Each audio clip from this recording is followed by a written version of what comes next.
Hey, how's it going? It's another episode of Film Streak. If you're new to this, if you're just checking this out, maybe you found this through some other new links or places where I'm posting this or talking about this. Thanks for coming by. Thanks for checking this out for a little bit. What I do here is I watch new movies, right? There's so many movies on my watch list that I just want to catch up with, and some that I've just kind of ignored or overlooked, or I just haven't made the time for. So this is my way of doing that, right? Kind of getting to some films that I just been meaning to watch for a long time, maybe, or some stuff that's new that I'm discovering in the moment. And this episode, I want to get into a pretty big subject, which is, this year. This is 2025. As I'm recording this, this is the 80th anniversary of the end of World War II, right? Coming up this summer. And, it occurred to me that there's so much time that has passed now. That 80 years, there are, what, three, four generations now that are new in the world that maybe don't have that sense of history or the context, right? Of understanding like what the world went through with all of that. And, you know, I, I found myself digging into a lot of documentaries, right? And I did a couple of episodes about documentaries for other stuff a little while back. But one documentary that I found, which, it's not really, let's say, a feature film or feature film length, but I'm going to consider it a film. I'm going to count it as part of the streak because I think it's pretty significant. And that is the Ken Burns documentary, The War, right? This is a PBS TV series, basically, but it's in the form of a film, right? It tells one complete story. And it's an interesting sort of approach to telling the story about a world war because it's not taking the perspective of every incident or even every country involved and every side of the war. It's decidedly an American perspective that it has. It's told through the eyes of, I think it was four small towns around the United States. Right? We're talking about just regular American life in some respects for the time. And so we're hearing a lot of accounts from real people, right? People who not only lived through it, like who were actually served and went to war, but people who stayed home or couldn't be a part of the war, but had to be a part of the effort on the home front. And I think when you look at it that way, I mean, it would be a monumental thing to do it from every country, from every sort of region and part of the world. So this is at least a manageable way to tell this sort of story. But the idea that this documentary, with all of its episodes, really takes us from the beginnings all the way to the end and tries to at least give us some sense of the scale and the magnitude and the devastation that the war brought to the entire world, not just here in the United States. And I think it's such an interesting sort of way to approach history, to not only document and recount what happened and where it happened and how, but to give it a context, I mean, you could say, well, look, is that kind of rewriting or revising history? I don't know. I mean, I don't feel like it is. I mean, it is taken from a very personal perspective of the people.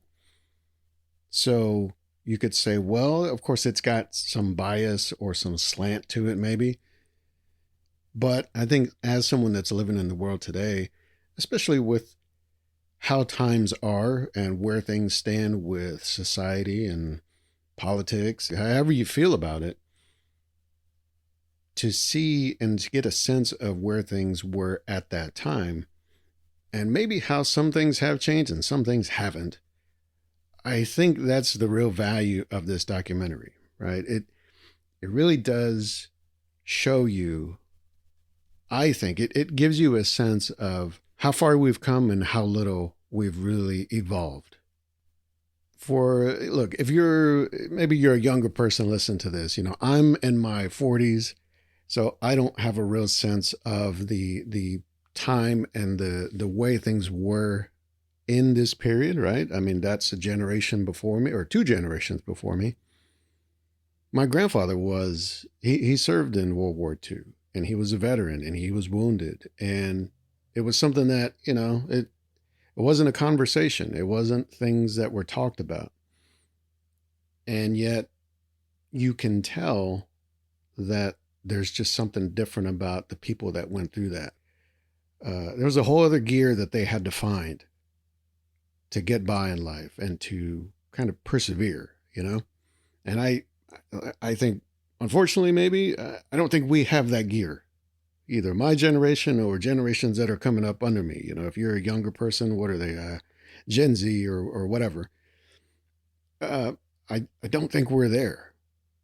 When you look at what these people had to go through on any side of the war, really, but specifically in America, and comparing what life is like today, where so much of our time is taken up with nonsense and fascinations and obsession with, I don't know, social media and culture and all that, to think like there really wasn't that kind of thing. I mean, it was still part of life, but a big focus was we have to do this. Like the entire state of the world is at stake. It's crazy to think that now. You hear it now in rhetoric, but back then, I think my sense of it is like, nah, it was real. Like you had to take care of this. And it also occurs to me that my generation, let's say Gen X, I guess, we're the last generation that has a direct connection to that generation, the greatest generation, right? The people that were alive or that even served during World War II. Generations after mine, I don't think they really understand, or like they can't even have contact with someone who was alive then. And, the thing that worries me is like, well, will people eventually forget this? Will this kind of history become less real? There's nobody to testify to like what it was actually like. So we can kind of make it up. We can kind of fudge it however we like. When you start to lose the real people, because just time and age, when you start to lose those people that were around and went through that, well, that leaves the rest of us to kind of figure it out or interpret it or just fabricate it as we like. So watching this documentary, I feel like it takes you back to the time. It takes you back to the moment and some of the events, but you also get to hear from the real people and hear their perspective on it. And I think it's one of the better documentaries and certainly the series that I've seen, like ever. I mean, it helped me also connect the dots with some things. I remember like high school history class and things I've learned over time. And even look, from watching films, you get a sense of things that happened, but sometimes it's kind of hard to understand like when in relation to other things and where in terms of the geography or parts of the world. And so sometimes it's not clear, like, well, how did this happen and what led to it? This documentary really kind of lines it up, spells it out, like, well, because of this, the next thing led to that, and then so on. It tries to resolve what it can, but I think the idea is that it's painting us a more complete picture than we would get in any one film or story, let's say. So I think it's really powerful, really valuable production, this documentary, The War. And, I don't know if, I guess it's a PBS documentary, so you can watch it pretty much anywhere you can watch PBS. So I think if there's time, if you have the time to do it and you have an interest or even just a passing kind of curiosity about this time in history, this is probably the best thing to check out. Now, that said, I want to get into some films that are kind of living in this territory, right? The World War II era, and based on real events. And the reason I want to do this is because I'm curious now. This whole like documentary showing us kind of the reality or the sort of on the ground perspective. How did that translate to film and to stories, and how writers and filmmakers were interpreting and sort of reenacting some of this stuff, right? I've seen a lot of war films over the time. I mean, it's kind of been an interesting genre of films because, on one hand, you have an action element and you have a production element, and you can even have like a real kind of dramatic and suspenseful element to it, right? Like there's so many different sorts of pieces that you can pull from other genres, from other lanes of stories, and work them into a war film. So war films are always kind of fascinating to me because they're kind of a genre, but they're kind of not. To the point where, as I'm looking for some of these films that I want to talk about, I realize like, oh yeah, all the streaming services, they don't have a war genre. You used to go into like a video store, or even maybe in some of the earlier days of Netflix or some of the streaming services, you might have found like a war category. And that doesn't really exist now. Like, I mean, it's more of like, hey, watch one war film and you'll probably get recommended or suggested other war films. And that's how you kind of follow the thread. You can't really go to like a straight up like tab or a page for war films. And, I kind of take it as like, well, maybe that's a change in the times. Like, we're not really going to give this its own lane because it's kind of, I think war films used to be one type of thing. And we're going to talk about that here in a second. But now, over time, as the form has evolved and storytelling has evolved, I think war films it's become so diffuse, right? It's like so many different things that you can do under the war category that it's not really a thing anymore. So the first two films I want to talk about here, these films are closer in time relative to the end of the war. We've got The Battle of Britain is 1969, A Bridge Too Far 1977. So if you look at time, like that's 25, 30 years after the end of the war. That's a lot of time, of course.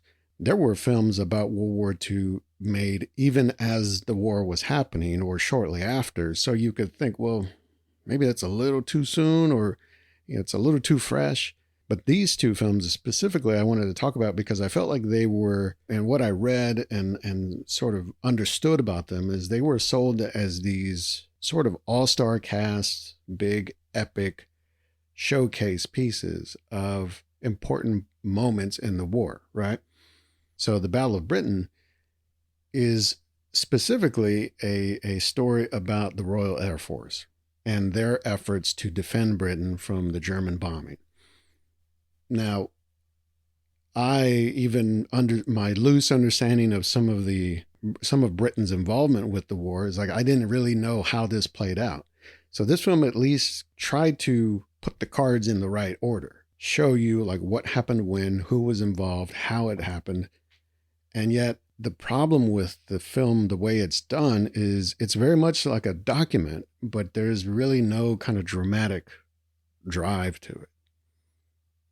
And so it's good in one sense, but on the other hand, it becomes a little bit of a slog. Like it doesn't feel like there's any real like one character to hang on to. And it doesn't feel like, other than knowing the stakes of it, which probably seemed more fresh and relevant in 1969, watching it today, it's like I said, it's so removed. Like you don't really have a sense of how important this moment was. But this film, I got to say, it at least makes the effort to show us the scale, the scope. There are scenes in this film. It's a lot of dogfighting and aerial footage of planes, and that was a big part of Britain's defense. And this film does like a lot. Like there is so much work being done in the skies on film. And I think, watching the film, like there are shots, there are moments where there are so many planes on screen, like in camera. You have to wonder how they staged this. Like, how did they possibly make this work? And look, there are some moments where you could say, well, clearly there's some like optical effects or visual effects going on here because it just kind of looks a little sketchy, right? And there's like miniatures and there's movie magic happening, but there are other shots where it's like, nope, that looks like about 120 planes on screen at the same time. It's crazy. And I got to admit, like those moments were really fascinating to watch, not just from a technical perspective, but also like the thing that is trying to illustrate is the scope. And so I have to admire for that. I got to say, it's pretty remarkable in that sense. But otherwise, like when we're on the ground and we're dealing with some of the characters and sort of the maneuvering and the strategizing for how things are going to happen, it's just very dry. It's real by the numbers kind of thing. And I got to say, it's just not very engaging. It's not compelling to watch. So the thing with A Bridge Too Far is I feel like it also kind of follows the same pattern. This is from director Richard Attenborough, who probably takes on a more traditional classical approach to filmmaking and storytelling. And he tries to really lay this out as this epic story of Operation Market Garden, right? This is a campaign. This is a part of the Allies working their way across Europe to try and get through to Germany. And it's even laid out in The War, the documentary. It's even laid out more clearly of like what exactly is happening and what the idea was, that in order for them to get to Germany, there was the line, the wall, the Western Wall, which really kind of just prevented any sort of movement towards Germany directly. So you had to kind of go around it, right? And the Allies, their forces, they decide to go up and around, like go north up into, I think it's up into like the Netherlands or somewhere. They're trying to basically flank around the Western Wall. They got to cross all of these bridges, right? All of these forces, tanks, all these troops. They've got to make their way through this territory. And so there's a real kind of simplistic structure to how you could tell this story. It's almost like video game sort of structure. It's like you get from one level to the next and then to the next and to the next. And in that sense, like the film works functionally of telling us like the order of things and how things happen. And, if you know the history, and it's even spelled out in The War, is that the last bridge they try to take ends up being a disaster in the end. And this film, I think it hits all the beats and it makes sense practically. But I mean, we've got the characters in here. We've got a lot of famous faces in here. Sean Connery, Michael Caine, Robert Redford's in this. There's plenty of, I think, star power. But I think the important thing is I feel like this could be a film that really lays into the real drudgery of it, right? Of like, this is just a hard thing to do. And it has its moments. I'm not saying it ignores that, glosses over it, but I just feel like it doesn't really sit. It doesn't let us sit with that long enough. It has a lot of ground to cover, and so it's always trying to keep the momentum going. It's a little more entertaining, I think. It's got more moments of action than the Battle of Britain. But in the end, I just came away thinking like, well, I feel like I wanted something else. I wanted a little more out of this. So, I would say this is okay. It's a fair effort, I guess, but it's not maybe one of the better World War II films I've seen. I think the thing is, it tells an important part of the history of like this whole plan to do this and how it seemed like it could work, but ultimately didn't. And this was, this is the idea of any war, I guess, but of World War II was like there were plenty of forward movements and then setbacks. And it was just a constant thing of that for years. And the idea that, oh, well, we've got this, we have this in the bag, and then it just falls through your fingers. That's the frustration. That's the tragedy of it. So those two films, those are older films, and I think they're at least showing the approach of taking a very kind of literal and practical storytelling style, it can work in some ways, especially when you're dealing with like a lot of moving parts. But I think it shows, for me at least, the disconnect where you have with the emotion of the moment and the sort of like personal connection. So a few other films I want to talk about here. These are more recent. Obviously, these are all from the last couple of years. And one of them here is Blitz from 2024. And this is a film by Steve McQueen, who, I've really liked some of his films I've seen. I really liked Widows, and I really liked 12 Years a Slave. I think they're very, maybe kind of traditional sort of pieces or stories on paper, but Steve McQueen has a very unique and sort of outside the box approach to telling stories like this. And I think he's done a really interesting thing of sort of upending genres and expectations and tropes, And for this, I really thought, okay, I'm curious to see what his take is on World War II. And, if we talk about Battle of Britain and its sort of perspective from being in the clouds, in the skies, and seeing everything from up there, everything that's happening in the air, this is almost the opposite. This is like on the ground in London during that same bombing campaign. And what it's like for the real people who have to live and try and survive this situation. And that's a really, that's exactly what I'm looking for, right? And so the thing is, this film, it focuses on a young mother and her son and how they get separated. And then the story kind of splits in two. And we follow the little boy as he's being sent away, I guess for safety, let's say, but the mother is staying behind to work in factories and to kind of, be a part of the effort. And meanwhile, they don't want to be without each other naturally, right? Mother and child. The fact that it's set during this very specific moment during World War II, I thought there would be more emphasis on that. And it really, it's all a backdrop. It's not really front and center. And so I feel like this film is trying to do a few different things at the same time, and it's not really succeeding at any of them. Because the other sort of element to this is the mother is played by Saoirse Ronan, and the little boy in this film, he's mixed race. And so there's an element of social, racial divides of the time, even though there's a war going on, and how people are still trying to like make life work in the middle of all of that.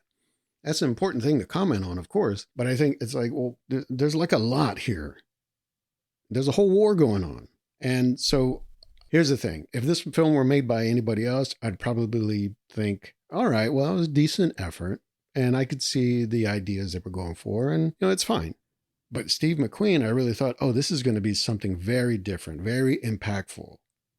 And ultimately, I think it's kind of middleweight, It's not really as heavy or as hard hitting or as provoking as some of his other films have been. So, I don't know if that's an expectation thing, but that's just kind of how it felt. So the next film I want to talk about here is a film called Lee. This is with Kate Winslet, and she's playing Lee Miller, who was an American photographer and, in her younger days was a model. And at some point she becomes a correspondent, a photojournalist during World War II. And this really goes through her sort of beginnings in that, not really the model days, but her beginnings as a photographer and trying to get into this lane of documenting things that are happening. And we get to see her first moments, kind of seeing combat and the shock of it and the horror of it. And also the sort of the separation of it, right? Of being like not only just in the middle of combat and in a very dangerous sort of setting, but also being removed from the world you knew. And to the point of being in a world that, you don't even recognize as the world you're from. Right? We see her reconnect with people over time, over the course of the story, with people from our past, and things have changed and people have changed. And, the thing that I didn't expect from this, I really kind of thought, okay, well, this is sort of following a biopic sort of style of telling us kind of beat by beat how things happen. Now, here's what I was looking for in Blitz, though. In Lee, we see not only her story, but we're seeing through her camera, through her eyes, the story of things that are happening in the war. And especially as we get towards the end of the story, we see her producing some of the first images of the concentration camps and the horrors that went on there. And last year, probably around this time, I think, I did an episode on some of this.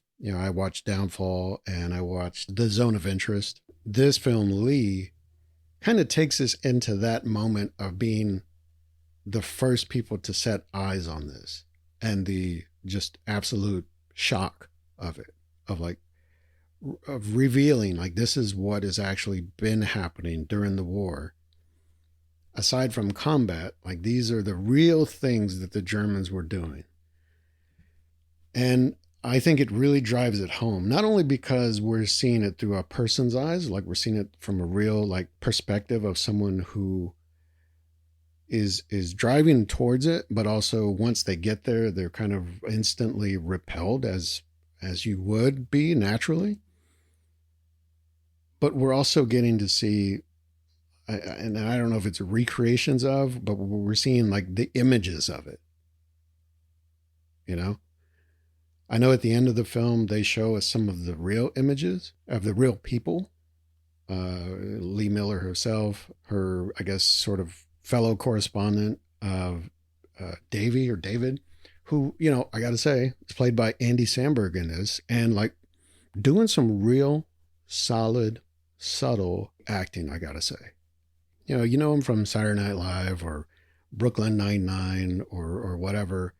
But it is more about him being just as affected and just as dedicated to doing this job. And so I gotta say, I'm also impressed. Andy Samberg doing acting out here. I liked it.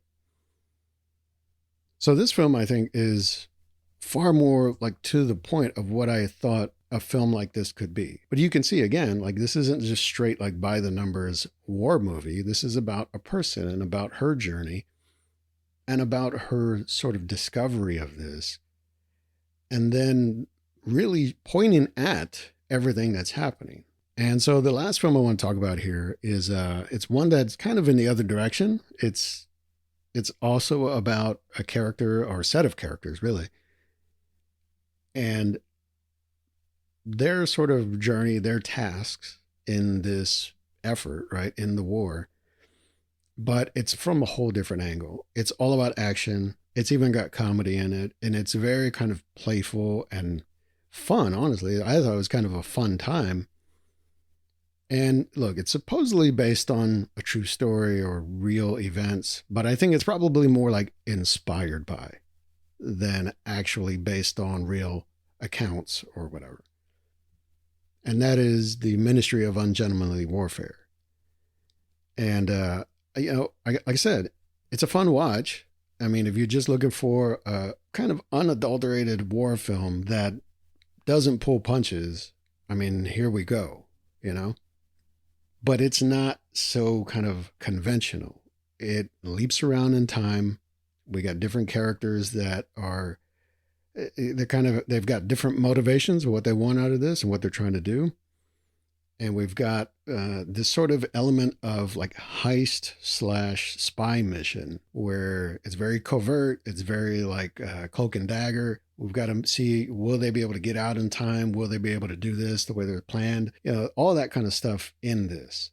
And this is from Guy Ritchie, who, I've been a little bit up and down on some of the films more recently. I mean, but I think this one is strong. This one feels like what I think Guy Ritchie does best, is a lot of tough guys, a lot of crazy action, and a lot of kind of smart, sarcastic, sort of dry wit to it. And yet it's set in this thing that it feels like it's commenting on something else, on something bigger, all the whole time, right? So I thought this was really fun. It's a little bit throwaway. Like you could watch it once and probably be good. But I think the other thing is Henry Cavill in this film. It reminds me, it's like, it really kind of sucks that Henry Cavill got stuck for so many years really being Superman when, I get it. He looks the part. He's got the build and everything. But in this film, and I feel like, what was the other film he did with Guy Ritchie? The Man from U.N.C.L.E., right? Where he's just kind of really doing something different. And I feel like this is a lane that I want to see him do more of. I like this kind of style. I mean, here he's a real character in this film. He's not Henry Cavill. He's not Clark Kent. He doesn't look like you normally see him.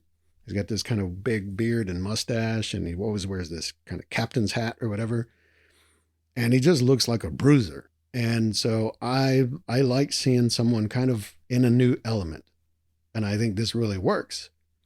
You've also got Alan Ritchson in this, who, plays Reacher in that series, and here doing the same thing, but it's kind of just a fun kind of, he's got like this, I don't know, like a Swedish, like lilt. It's just a very different, kind of more playful type of character, but he's a badass. I thought it was a good watch. It's got just enough action and really kind of this driving energy that I think I like to see Guy Ritchie doing that. I like to see these actors. There's a lot of fun roles in this film. And I think you can tell, like, to me, it just looks like, oh, everybody's having fun here. And if it's not going to be a totally serious film about World War II, well, let's maybe have some fun with it.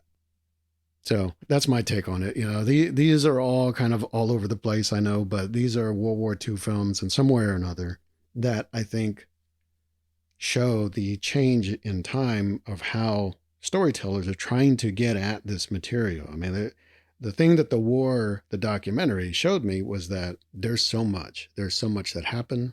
There's so many people it happened to, so many places that it happened at.